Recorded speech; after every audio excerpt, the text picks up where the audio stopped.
Hello, this is Chef John from foodwishes.com with pumpkin flan. Of course, this is awesome any time of the year, but imagine this during the holidays. So perfect. And not only are we making pumpkin flan, we're actually going to make a light pumpkin flan using only low-fat milk. Is it going to be as good as the one with heavy cream? No, but it's going to be really good anyway. So our first step here, we're going to make our caramel sauce, which is just a cup of sugar with a couple tablespoons of water. All right, stir that together. That just gives it sort of a head start. You can do it with just sugar if you want. Put it on medium heat, and basically we're going to cook it to like kind of a dark amber. I'm not good with color descriptions, so you should probably just look to see how I did it. See that? That's a little light. And again, I'm on like medium heat here, maybe just a hair under medium. Let me go to the super slow-mo, and that's just about what you're looking for. We don't want to go too dark. This shouldn't have a burnt taste like a creme brulee. All right, so we're going to take that off the heat, and we are going to divide it among our ramekins that have been sprayed lightly with nonstick vegetable spray. Just pour it right in the bottom. All right, it'll spread out. If you want to tilt it around and make sure the bottom is covered, go ahead. But it'll be fine just pouring it in. Now, you're going to have to read the post as far as all the amounts. This recipe will actually make 8, but I only prepped 6 here for the video.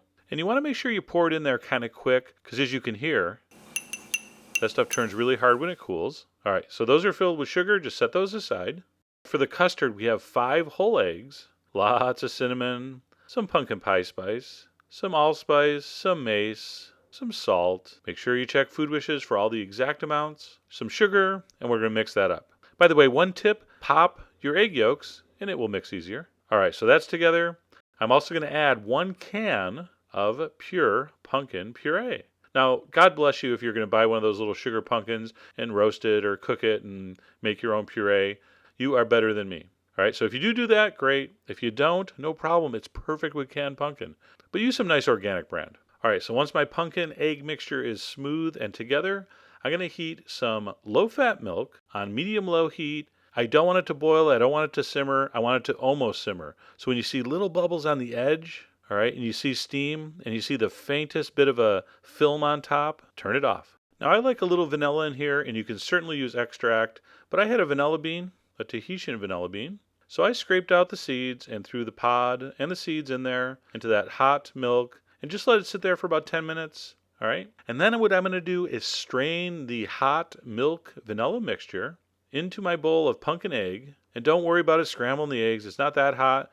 And as soon as you pour it in there, as soon as you strain it in, you're going to whisk it. So no danger. Once that's mixed, you are ready to fill your ramekins. But not all the way. You know that. About a ½ inch from the top is perfect. And again, this is enough for 8, but I'm only going to make 6 here for the demo. So all that info will be on the site. I'm going to fill them halfway up with very hot water. I just put a tea kettle on. Doesn't have to be quite boiling, but it should be hot steaming water.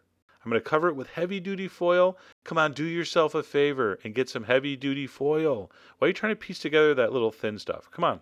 We're going to wrap that up. We're going to put it in a preheated 300-degree oven for 45 to 50 minutes or until just set. Okay, and what does that mean?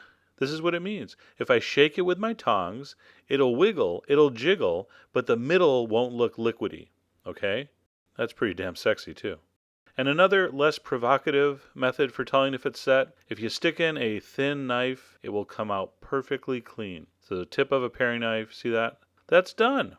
I'm going to carefully remove them from the water, let them sit till they're room temperature, wrap, refrigerate for at least 4 hours. Then you can do this. Run a knife around the edge to make sure it's loose, flip it over on a plate or bowl, take the ramekin off, and check that out. Unbelievable. That beautiful caramel bottom is now a beautiful shiny caramel top. The sugar basically is melted from the moisture of the flan and made like a thin sauce. And of course, because it's pumpkin, we're going to garnish with pumpkin seeds, which are quite gorgeous if you ask me. And then let me try this. For low-fat milk, this is surprisingly rich. If you don't want a light version, use cream or part cream, part half and half. Up to you. All right, so this is the low-fat milk version. Certainly not going to be as rich and decadent, but still very, very nice. Like I said, would be spectacular for any holiday entertaining. I really hope you give this a try. Go to the site. All the ingredients are there. And as always, enjoy.